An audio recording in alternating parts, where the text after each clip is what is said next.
think this is the first quiet moment I've had in I think this is the first quiet moment I've had in 6 weeks. I'm just going to sit here and enjoy the silence for a second.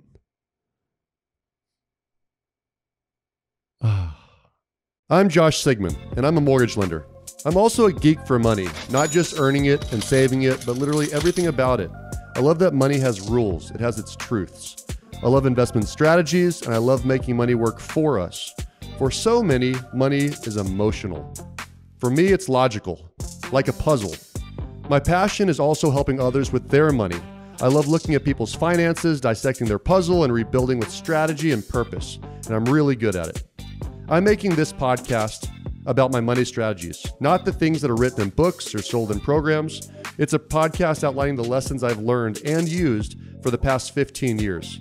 These strategies help me and those who use them save more, give more, create wealth, and retire early. Let me teach you how to build your net worth. You ready? Welcome to Sigman Sense.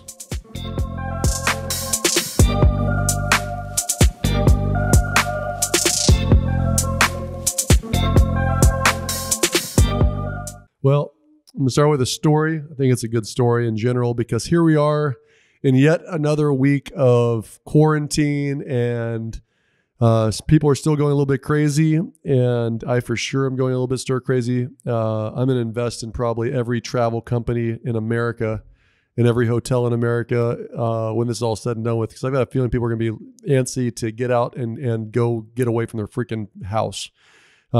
So what I want to talk about today to start with is something about mindset, because when it really comes down to it, you know, we know that investing in general or money management in general always starts with a good mindset. But I also think that since we're going to have this kind of new normal for a longer period of time than people care to admit, and even when there's a little, like we're starting to have a little bit of back to work, you know, we might be called back home again in 3 months, and certain people are still not going to go to work anyways. They're going to choose to work from home indefinitely. And there'll be some ripple effects into the unemployment rates and ripple effects into what happens with forbearances and things like that. My point is that so much about how we approach life is about how we manage our own mindset. So I was having a great conversation with somebody, a good friend of mine named Doug. And Doug was telling me about this young lady that was complaining because she hadn't gotten a chance to see her friends in a long time. And her dad is a famous chef, and her dad kind of let, you know, we want to let our children speak and get it all out. But as the days went on, the weeks went on, finally the dad said, come into here, and, you know, because they live in a beautiful house and the chef cooks really good food, so there's worse places to be quarantined. But called in his daughter into the kitchen and started boiling 3 pots of water. And in one pot of water, after it started boiling, he put a potato. Another pot of water, after it was boiling, he put some eggs. And in the third pot of water, he put some coffee beans. And he boiled all of it for 10 minutes. And then after 10 minutes, what he did is he turned it back over to his daughter and said, hey, which one of the 3 are you? And the daughter was very confused. Said, I have no idea what you're talking about, Pops. You've got a little bit stir crazy, it looks like. And at the end of the day, what the dad said is, look, we are all in different crazy environments that do change. You know, no one expected the stock market to take the hammer it did early in the year. No one expected to have a loved one get sick with a foreign coronavirus disease. No one certainly expected to be stuck in their house or their apartment complex for as long as we've all done this. But he said at the end of the day, that is just the environment around you. He said, so you get to choose which one you want to be. So let's look at this potato, for instance. And he pulled out the potato and he started pushing on it. And of course, the potato had gotten soft. He said, listen, some people, when they react to adverse environments, they go soft. And what that typically is that they turn into the victim mindset and woe is me, and they don't do anything, and they just kind of let the world happen to them. And I don't know about you, but I don't like mushy potatoes. And so many of Americans and people in the world are kind of sitting back, digressing. Maybe they were on a diet plan beforehand and they gained some weight since then. Maybe some people were really working on classes and studies, and they look at this as an extended spring break rather than getting ahead of their peer group by continuing to read. So that's the potato mentality. The middle group is the eggs, and the eggs they get super hard, right? The hard-boiled eggs. And what I think that this becomes is some people get callous and their heart hardens. And, when things that are happening in the world that they don't like, they create this really horrible shell around them. And because they are so unhappy and uncertain about the world, they lose empathy about how other people around them are dealing with it themselves. And what happens ultimately is when somebody gets super hard of the heart, they lose the perspective of gratitude about what they're actually lucky to have. Today was my son's 10th birthday, and I've got a healthy, wonderful, gorgeous young boy who I couldn't be more proud of, and wouldn't change it for the world, let alone my 2 daughters and my wife, right? But I have tons of stresses in my life too. Mortgage industry is super stressful. Everyone is either looking to buy or refinance, but at the same time, there's some challenges the CARES Act put onto the mortgage industry. And so as a result, it's very easy to put up that wall and create that shell and not be as empathetic because we're so busy, which we're blessed and grateful to have all the business. But maybe I've been guilty of being short with a client before or short with a referring partner before because I'm just busy. And that loss of empathy and perspective is something we need to avoid as well. And so the third thing was the coffee, which of course turned the water itself into coffee. So the coffee beans changed the water into coffee, but the beans themselves didn't change. The beans changed the environment around them. And clearly the moral of the story is that we all need to be more like the coffee bean. We got to stay being who we are and true to ourselves and do a better job of impacting and influencing positively the world around us, because God knows that everyone needs a good cup of coffee. So I'm starting this way with this story because I feel that a lot of people put their lives on hold with what's going on. And whether that be we'll wait and see what happens next, whether that be that they feed into the fear or that they are truly at a loss, whether it's with a health situation or economic situation. Most people that I see are stopping. They're doing enough to get by, but that's all they're doing. They're not taking the bull by the horns and saying, screw it, this is the new world we live in. Until further notice, carry on. And they're not looking at it from the perspective of let's crush our goals. And of course, this is a money conversation. That's the purpose of the podcast. And so I really want to kind of remind people that it might have been a great time to finally do the budgeting for sure, especially if you lost a job or had a decrease in income. But on the flip side, we put out the word to a lot of viewers to find out what are the questions that you ask. And the topic of the day is when's a good time to invest? And I think that's a far-reaching question, and I think it's a valid question because everyone's at different stages of their income, life, savings, debt, all those things. So when's a good time? And I kind of want to walk through some basic ideas around this because while I'm not a stockbroker and I'm not for sure going to give any stock picks, what I am going to suggest is what I see that are when people start to get on the positive side of things, meaning they have some cash they're saving or they have some income stream that they could divert to other directions.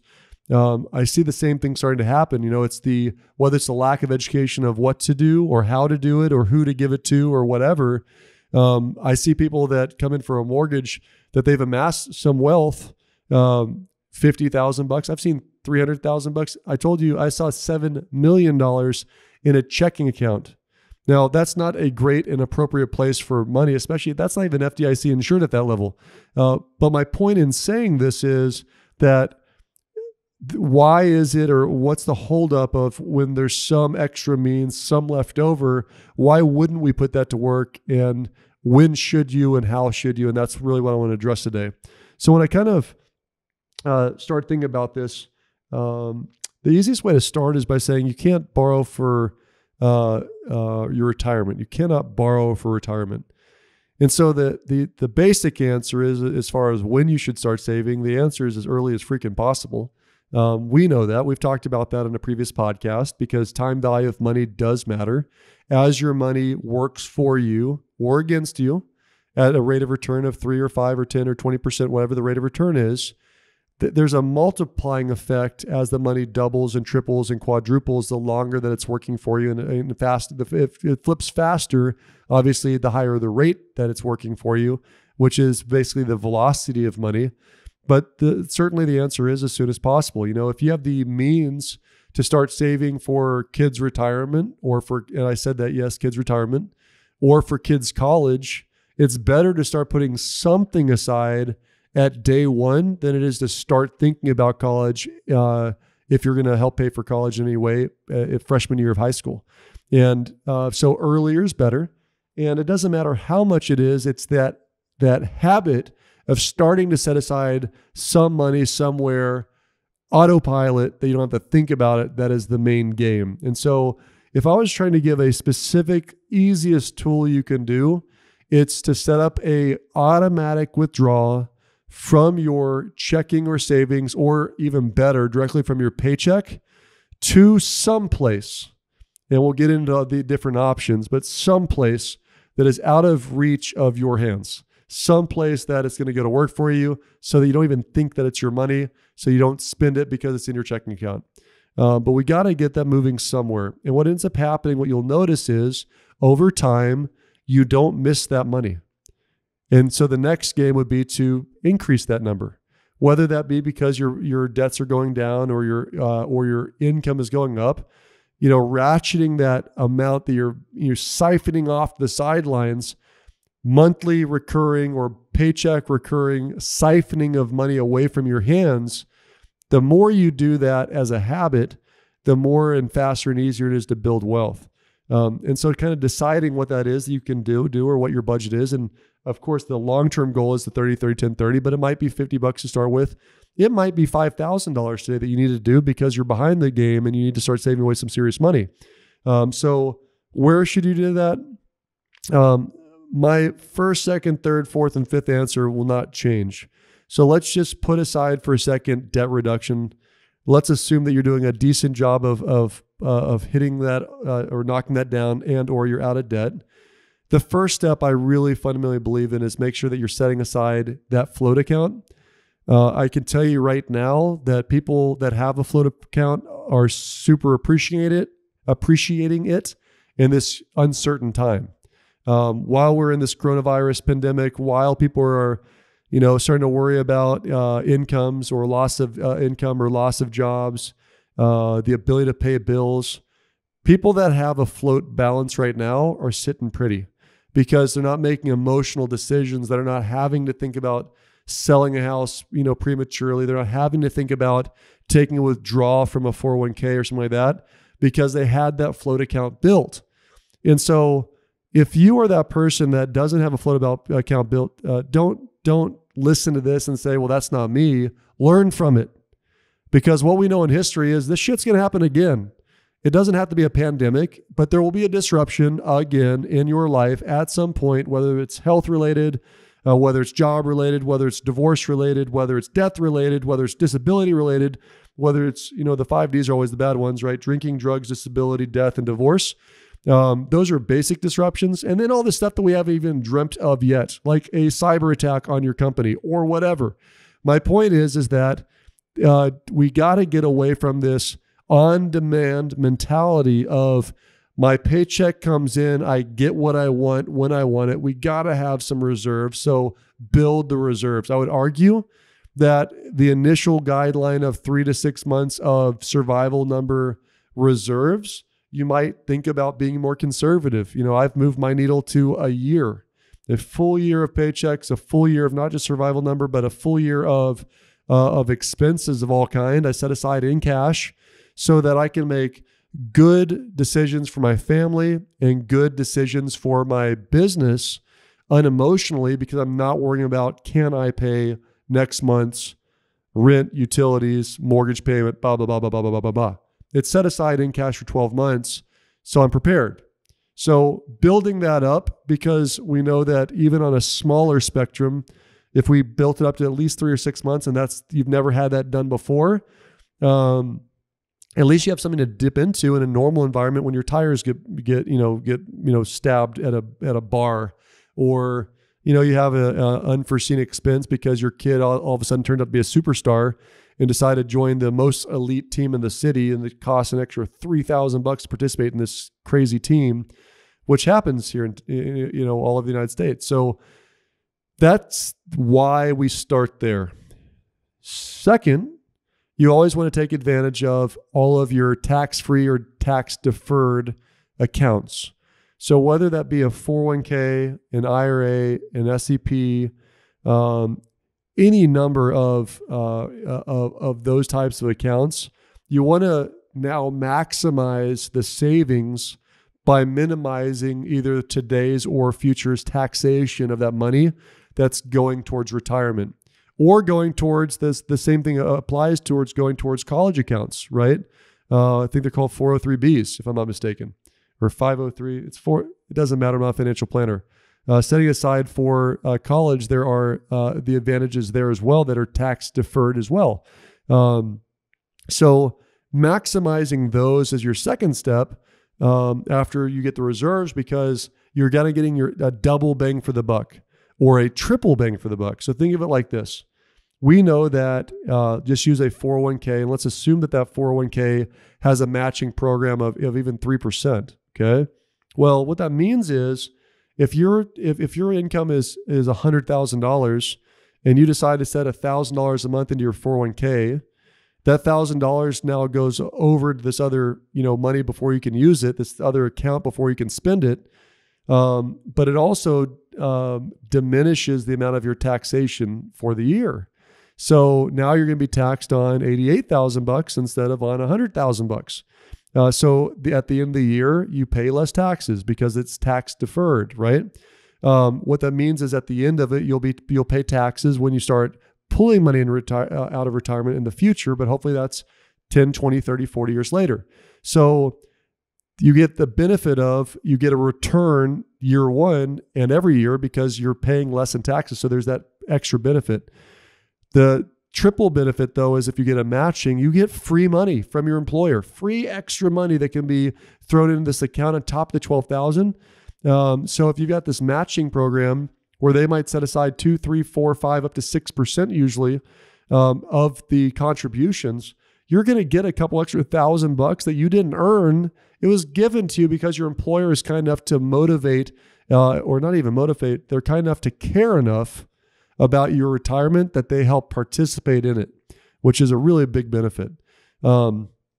If you don't have access to 401k or an SEP, everyone has access under a certain income threshold that changes annually to a Roth IRA. A Roth IRA is great in a different way, and I personally believe in maximizing this every year until you can't.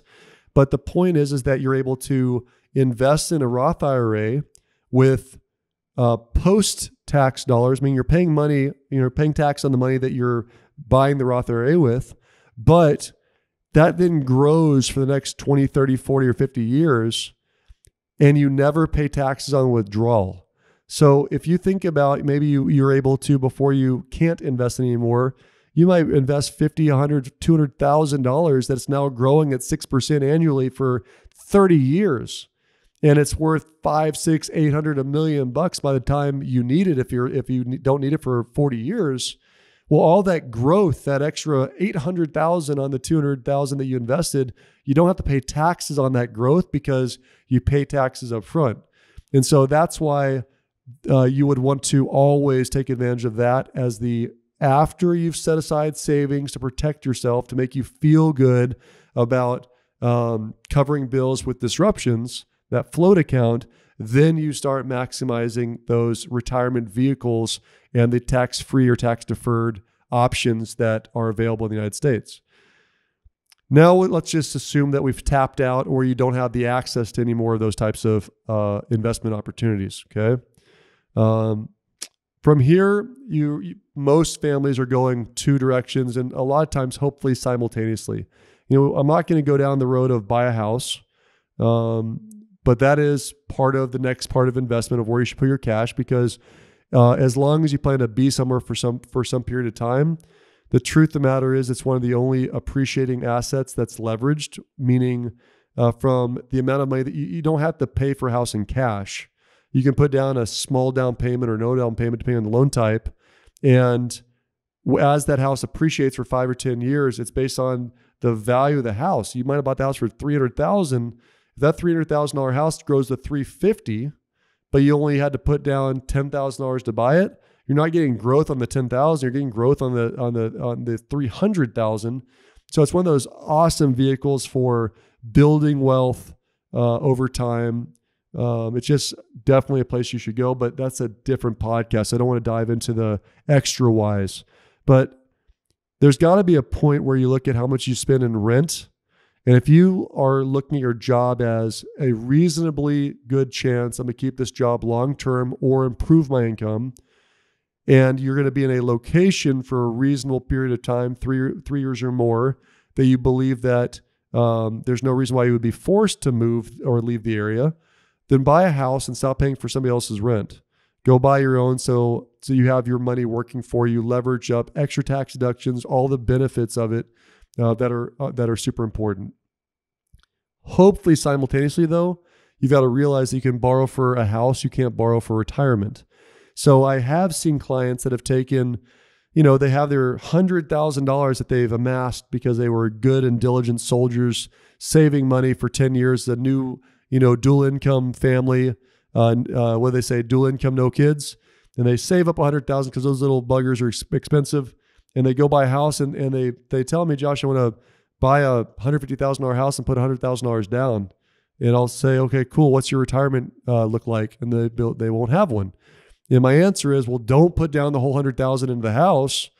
Put down as much money as it takes to make your payment comfortable, not a dollar more, and take the difference and invest that in as much as your risk tolerance allows into the market. Okay. So the market is a broad scope, and I get that because the market consists of, bonds, they consist of stocks, they consist of indexes, they consist of all sorts of stuff.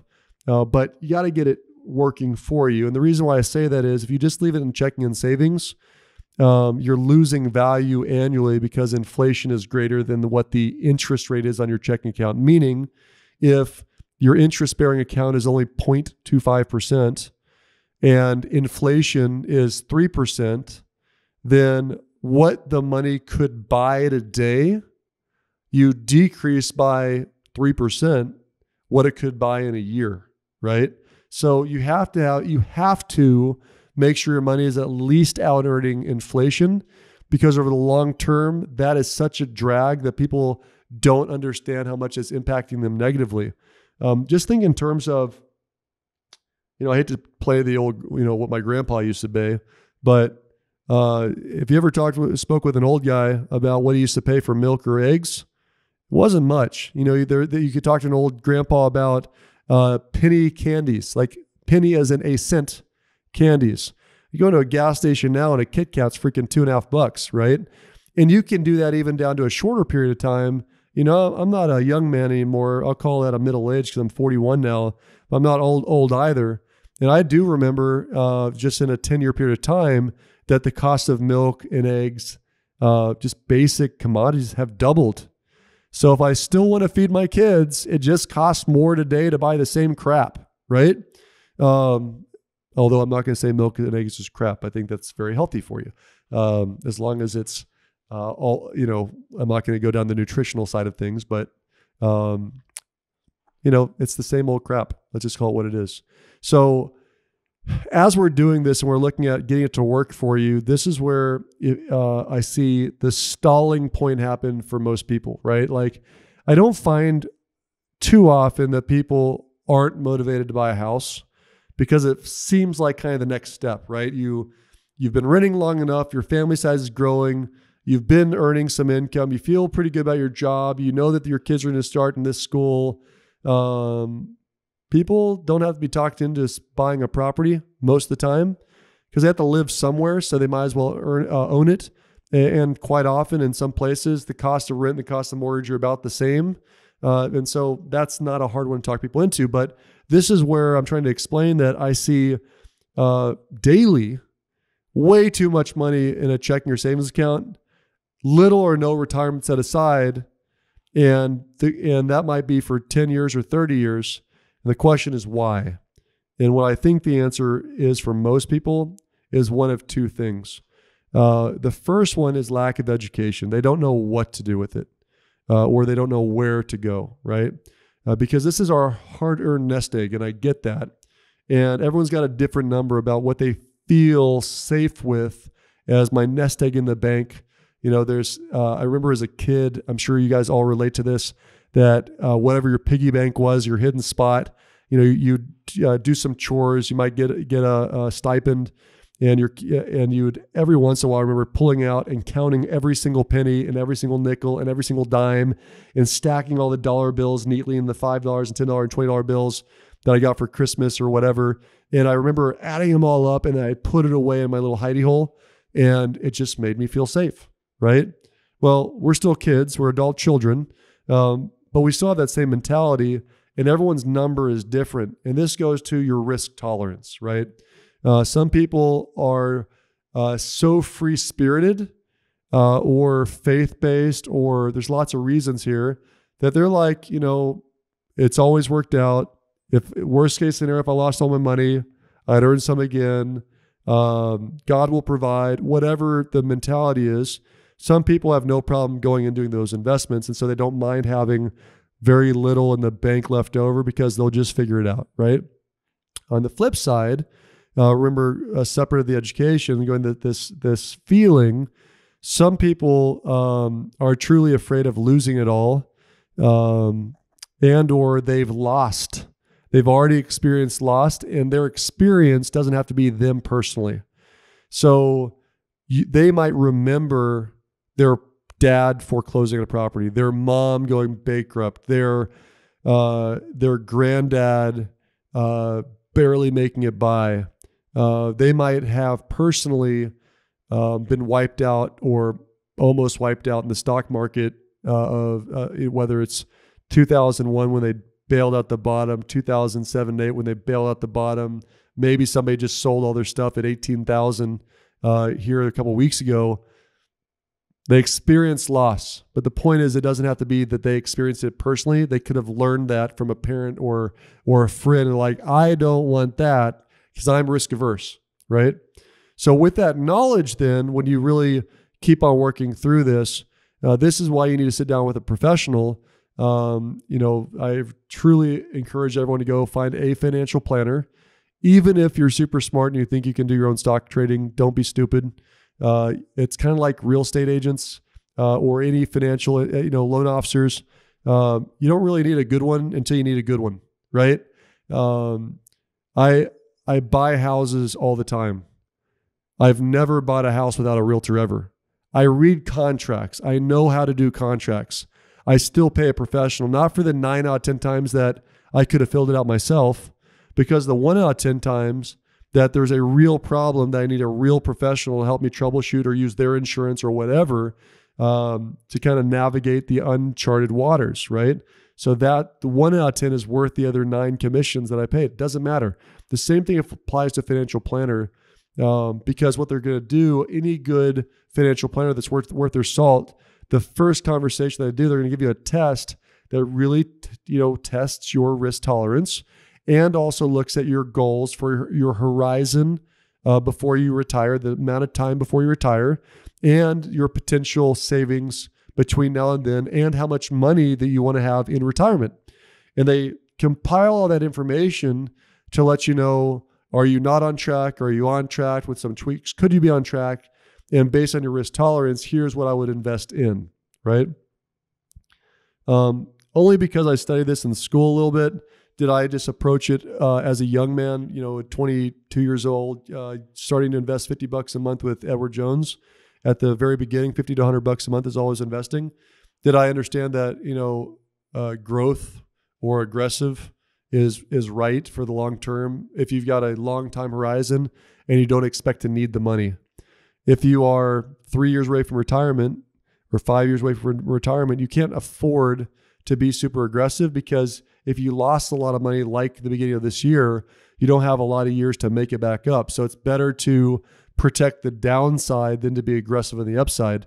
So that horizon and your ability to not throw up when you lose money in the stock market or whatever investments you're doing kind of will dictate where you should be investing.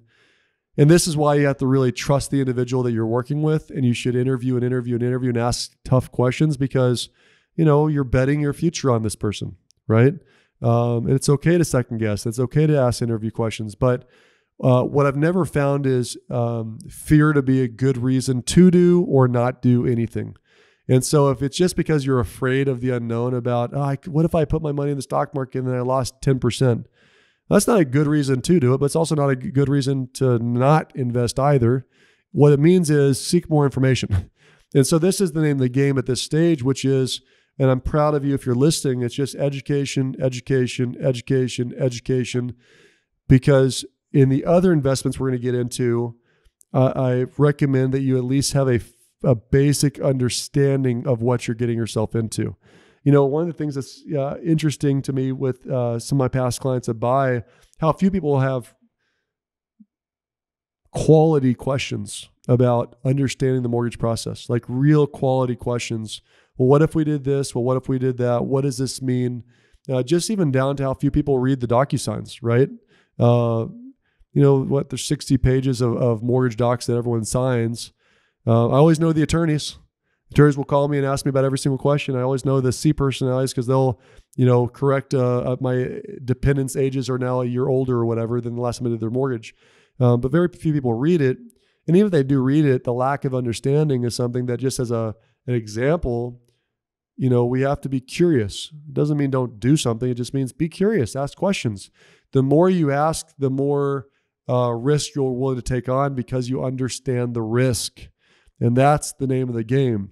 You know, people ask me why I invest so much in real estate as a whole, right? Between, I do hard money loans, I do property flips, I do spec homes, I do all sorts of what people would think would be crazy, you know, getting into development right now, just high cost, high risk investments, right? Well, it's a real basic answer. Guess what my profession is? You know, I understand the risk in real estate because I do this for a living. So I feel more comfortable with a higher threshold. And my financial planners, both of them tell me, Josh, you know, you understand this downtime with this weird cycle with the coronavirus. There'll be opportunity in real estate in the coming 12 months. Keep some of your cash to invest in what you know. So that's what a good, somebody with good advice will tell you, is to invest in things that you know and you understand. Let me tell you what not to invest in, right? So I've invested in 2 movies before. I don't recall being a movie producer, a movie director, an actor ever, but it sounded pretty freaking cool. And I trusted the guy that was doing it, and thank God I didn't lose money on him. But I would say that was a stupid ass investment for me. And I did 2 of them to the tune of $150,000 of investments. Who knew? I just got lucky on those. Will I ever invest in movies again? No, it's not what I know, right? When I look back at the properties I lost on, or the hard money loan that I lost on, or the restaurant that I lost on, or the bar I lost on, we'll go into a different podcast on all the places I've lost money. It was always because I didn't know enough about what I was investing in. I didn't understand it, so I didn't know what to look for, what the very apparent problems were up front. That if I just asked better questions, I would have saved myself some heartache. And so don't avoid it. Just ask, read, study, become curious about this environment. Because the flip side is that because of an innate higher than average risk tolerance, and because of some discipline with budgeting early, I was able to invest and learn a lot of things that were interesting to me and not ever get really hurt. Right.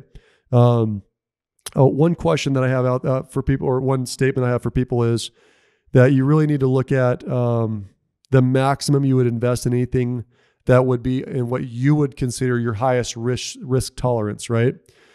So let's say that you are net worth $250,000. Let's say that you have $50,000 of equity in your house. You've got $100,000 over the last decade that's been put into your 401k. So you've got some decent stuff going there.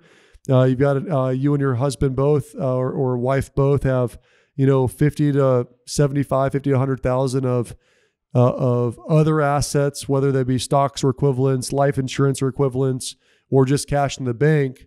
And this opportunity comes along, right? Because there's always, anyone that has money in their pocketbook, there's always opportunities. So this person comes to you and you like this person, you trust this person, they're a bar owner, they're looking for investors. How much should I go in?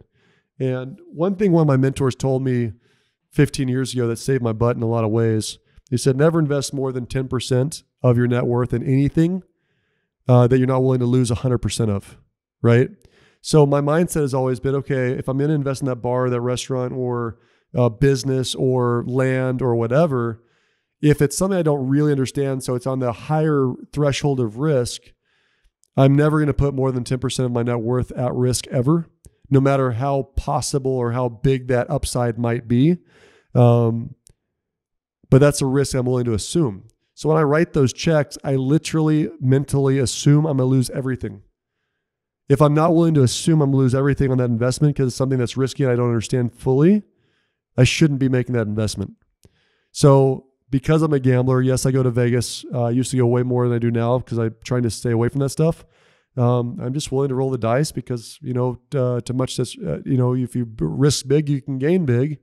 But that doesn't mean it's right for you. So setting a threshold that probably shouldn't exceed 10%, maybe it should be less for you based on where you are in your life or how much hit you could take because you're too close to retirement as it stands. But setting a rule that you stick by that, all right, son, I'll invest in your business because I love you and you're graduating from college and you want to be a deer breeder. And so I want to invest in the deer herd for you. You don't put half your freaking net worth into that because you love your son. That's still a risky investment, even though you trust the kid. But putting a threshold and creating those rules of 5 or 10% max is something I think would really serve everyone really well in this. So from here, you're kind of at this place now where maybe you've got, you're doing pretty good. You might still have some debt, but it's going the right direction. You've got your float account behind you. You're maximizing your tax-deferred retirement vehicles. You've met with and are starting to tickle with a financial planner. You've probably bought your first home by now. And, where do you go from here? Because really the sky's the limit, right? I'll tell you, I just want to give some really basic guidelines that have served me well. And I interviewed a few other people about this just to kind of figure out where their thoughts were when it came to buying a specific investment property for real estate. And also, where does it make more sense to stay in a mutual fund, for example, or an index fund compared to buying individual stocks and or being more aggressive with that side of the business, getting a fund manager, things like that. And so let's start with the real estate investment side. The main thing that you got to watch out for is that the minimum down payment for an investment property is 15% down, but the best rates and fees to buy a real estate investment property are 20% or 25% down. So I wouldn't personally buy an investment property if you couldn't put down 20%. And that's usually enough of a limiting factor for most people that they never get into it. With the precursor of, unless you buy a house that you live in for a few years and you move, keep that one. That's your first investment property, and just buy another one with another low down payment, right? So with the exception of leaving your house, because not all houses just because you're leaving are good investment properties. So again, consultation of a property manager, what could they rent it for, or a real estate advisor of, is it better to shave $100,000 of equity, or is it better to make $100 a month of rent? Because you got to look at that. But a good advisor will give you good advice on should you retain it. Then you got to put down at least 20% down to buy an investment property. So what is really the threshold there? I think it's okay to start small. Like most people think that I wouldn't live in that, so I'm not going to keep it as an investment property. The beautiful thing about investment properties is the math works or it doesn't, right? So $100,000 house, a $80,000 house, a $150,000 house might not be, it might be perfect for you, but it might not be something that you would live in yourself. Maybe you're accustomed to a $300,000 house or a $500,000 house. Doesn't matter. You got to remember that housing needs are real for many, many, many, many Americans.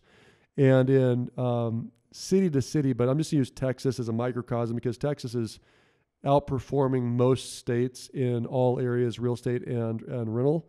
We have so many people moving here that house prices are going up because of supply and demand. There's a demand for more housing, but it's going up also in rents as well because, every year a tenant might have, a landlord might have higher tax and insurance, and they can just charge more if there's fewer houses in that neighborhood, if they keep the house desirable. If you've got a $100,000 property, you're dealing with $20,000 down for the down payment plus call it $5,000 or $6,000 for closing costs. That's really what you're dealing with. So to be able to part with that, as long as you don't, that doesn't make you dip below your float account requirement, the comfort level for you, I think it's an okay investment. I think it's a safe investment in general, done right, with good advisors. I think that as long as you don't dip into your float account, you're okay. Meaning you might have a float account of a year, but you only comfort-wise are good with 3 months is all you need. So if you can bridge that gap in 6 months of it, you can apply towards that's a great investment opportunity. Okay. The second answer would be, with that would be only if you have a pretty sure job, constant job, years on the job, growth opportunity to make more income as well. If you're going to dip down to just the bare minimum, that's a really bad time to lose a job, right? Hopefully the rental property will pay for itself, but it doesn't always right off the bat because you might have to repaint it, recarpet it, and then wait a month or two to get it leased out before you're actually having money to pay for the mortgage. So you gotta be careful there. But that would be the minimum, I would say, is at least that comfort level with your float account. There's no maximum. As you go, I've found that people that buy rental properties are addicted to it. When it works, and you keep on buying them, and it just seems to work better over time, and you learn your lessons. And yes, there's crappy tenants, and yes, there's times that the dog ate the corner of the house, and that's part of being a landlord. So that's part of that risk, no different than the risk of investing in a stock. And then if you're invested in airline stocks right now, they went down because people aren't flying right now. If you're invested in Carnival Cruise Lines, it went down. Wasn't expected. It went down because people aren't sailing right now. So again, it's part of the assumption of risk and understanding what the risk really is. And are you okay with it? I invested in Disney. I've always invested in Disney, and Disney's down because people don't want to be around the other million people when they're afraid of getting a disease. And, but I'm not going to sell it because my investment mindset was, I'm buying this for retirement. I'm not buying this investment for the need for tomorrow. So that's more the answer of when's the right time. There's no way to get into investment properties without some level of leap of faith. I've been talking to my buddy Matt Green for years and years and years and years and years about it. And he's like an awesome friend of mine that's a real estate up and coming investor, we'll call it that. And the biggest problem he had at the very beginning was the paralysis of analysis they did for years and years and years before he actually started to jump into real estate. On the flip side, I've got a good personal friend of mine and client named Abel Pacheco. I've worked with over a decade. I'm actually going to interview him on this at some point. I remember sitting down with Abel in doing a loan application for him actually about 15 years ago. And he said, and you got to remember he was at Rackspace at the time, a great company locally in San Antonio, had a great job, but just starting out with savings. He said, how do I get into investments? And I told him what I told you guys, which is buy a house, keep it for 2 years, leave it, keep the property. And here he is, and he's got hundreds of doors now, as in hundreds of rental doors that he personally owns. Yeah, and I'm super excited to interview him in a future point, but he just took the leap of faith and he got addicted to it and he got pretty damn good at it is the answer. And so again, risk tolerance, when are you willing to make that jump? Some people never will. Okay. Let's go the other direction, which is, okay, I want to outperform the freaking inflation rate. I'm going to take that leap and trust somebody's advice. And some of us are not very trusting. We're not not that we're not trustworthy. We're not trusting in other people's word. But at some point, you're taking a leap of faith to give money to a financial planner that gets a commission to have your money. So is it because they want the money for the commission, or are they trying to help you with your retirement? At some point, you're going to take the leap of faith.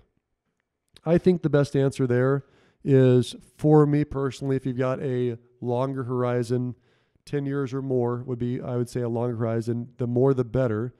You really just want to invest in mutual funds and index funds only for that segment of money that you hope you never need. You're going to set aside, it's going to grow for you, and you never want to dip into it, never want to get a loan against it, never want to borrow from it, never want to withdraw from it until you need it for retirement. So if you're willing to do that mindset, I think up to about $500,000. Don't get fancy. Don't do individual stock picks. Slow and steady wins the race. Remember, it's about not losing money more so than it's about earning a big return.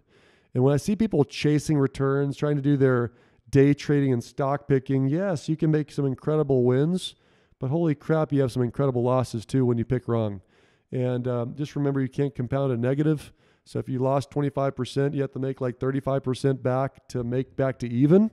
So it's super important to understand, like, if you're gonna do that individual game, think about like people investing in the Bitcoins and things like that.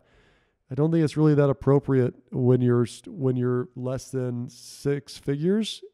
You're trying to build that crucial mass. I remember a conversation with Ron 20 years ago when I was complaining, saying, "Dude, saving $100 a month doesn't really do anything." He's like, "It does do something. It's a start. It's the habit." He said, "But one day you're going to tell me that you remember this conversation when you hit a critical mass." And what a critical mass is when there's enough money that's invested working for you, however it's working for you, because you want the money to work for you. Little dollar bills, little generals, little George Washingtons and Lincolns that are working for you on a daily basis, in addition to what you're doing to earn for you on a daily basis. There's a critical mass where all of a sudden the amount of money that the money earns for you actually is greater in a month than what you earned yourself. And that is the beautiful thing about it. But it's about getting to that critical mass. So getting up a couple 100,000, $500,000, I think it's a conservative, logical approach to don't lose me as much. I'm not trying to chase returns. 6 to 7% would be a great long-term goal for most people. And that's up to about $500,000. About 500,000. Once you're past that point, you might stay the course. You might be thrilled with what's going on and you might be comfortable, but only after that would I recommend getting into some alternative investments, riskier investments. For me, that's the truth. For me, it's, once you've got the dog, you don't want to start off at 20 and get up to 35 and then get it all wiped out because you're in risky investments because you were having fun. And now you're starting again saving at 35, but just remember you lost that last double and that last double again because you could have been, if you still had that money in hand that was still working for you, it was worth way more at age 65 because you started saving at 20, right? So keep your money, hedge, be somewhat conservative, but just look long-term and don't chase returns is my best advice.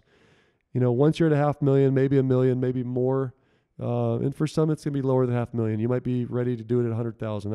That's your prerogative. That's when you might get into some outliers. The outliers of trying to be an individual stock picker, trying to move money out of the Fortune 500 to the Fortune 100, depending on the cycle of the ups and downs of the market. That might be when you choose to put money to work in the industry that you're in, right? There might be somebody that's a tech guy that works with you that you appreciate, is super smart, that you've got a great relationship with. You're an IT programmer, they're an IT programmer. They pitch you an idea about this other company or this other product that they want to build out, and they're looking for investors. Because you are an IT programmer, you understand the risk there. That might be when you throw somebody over there and say, you know what, I understand I could lose it all, but shit, this might be a really great idea because I understand the risk and I trust the person. And I always tell people when you're investing in businesses, it's about the leader. Who are you investing in? If you believe the person that they wake up first thing in the morning, they walk, talk, sweat their business, their product, they are the most knowledgeable, they are the most energetic, they're the most passionate about whatever they do, I invest in people like that, but not early on, right? And so that's kind of the guidance I would give in general. So what I was trying to get at here is most of the reason for people not investing once they do have something is, again, a reminder, it's a fear or a personal loss that they or a loved one already experienced, or lack of knowledge. If we believe that fear is not a reason to do or not do anything, you can remove that from the equation, which just goes back to the pursuit of knowledge. So this is Josh Sigman with Sigman Sense. If you'd like more information about anything I spoke about or introductions to people that I know, please reach out. Please like and subscribe. Please share this information with other people that might need some spurs in their butt to get things moving. But if you have questions, we'd love to hear from you. Keep your hands clean, put your masks on, get used to business as usual, and just remember, at the end of the day, be the coffee. Don't be the potato. Don't be the egg. Be the coffee bean. God bless you. Take care. Bye-bye.